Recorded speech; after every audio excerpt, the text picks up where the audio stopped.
But, Not bad. no cash. Oh, no. Okay, this is Mathieu Yuill. He's a tech editor from Driven Magazine. We got him because we didn't want somebody here trying to sell us a certain brand of TV. We wanted answers about HDTV. Right, and I won't try to sell you anything. All right, now, when you're looking for an HDTV, it's expensive. Oh, yeah. Well, yeah, it can be. Some models, like smaller ones, can be under 500 bucks. Yeah. But if you want to and really enjoy HDTV, bigger is better. And a previous guest said you get what you pay for about light bulbs. The same is true for HD televisions. Yeah. And you're going to be spending probably $3,000 on a good HD television. Now, we went through the debate, and I think when it comes right down to it, it becomes a preference, whether we want LCD or plasma. Yes, I would agree, because it's like a Coke-Pepsi debate. LCDs used to be just for smaller, you know, the 27-inch and smaller, but now these are 42 inches LCD. They're great. Plasma used to be just for bigger, but now you can get plasmas as small as 30 inches. And let's remind folks as well, when they measure televisions, they don't measure them from here to here. You know what, 42 inches will fit in my house or whatever. Diagonal. They measure from this corner of the screen to this corner. So, you know, it could appear bigger, it could appear smaller. Okay, so now what are the questions we should ask when we go in to buy our first HDTV? Well, when you walk into your retail outlet, you want to make sure you're looking at an HDTV and not an EDTV.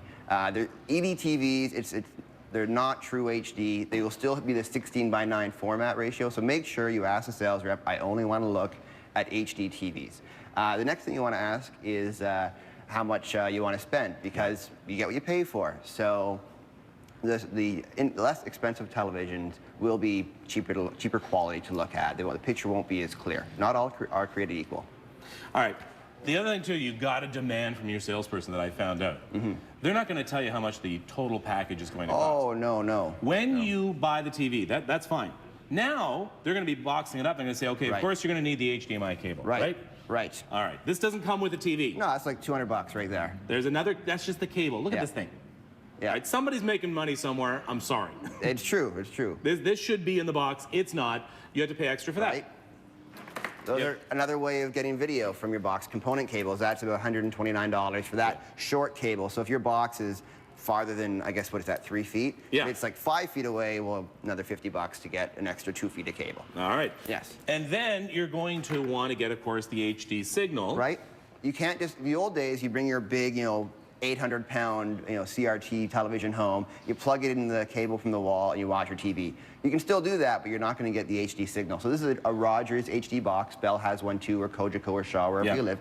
You plug your cable into the back, and it runs video to your TV. It processes that signal to give you true HD. But you're going to have to, now if you have Rogers now, you're still going to have to pay extra for the HD signals. Right, exactly. So you have to pay for the channels too. If you have basic cable, you're not getting HD channels. You have to have the box and pay for the, the extended packages, whatever, All right, now you've got all this expensive stuff. Right. You don't want the first lightning storm to come along and zap everything. So you've got to buy the proper power supply. You have to have, I don't have a power conditioner, they're called. Yeah. And it is good, because if lightning hits your house or whatnot, sends a power surge, it could blow your TV, your DVD, your VCR, your TiVo box, your PVR. So it's good to have a power conditioner that regulates how much energy is being sent to your television and electronics.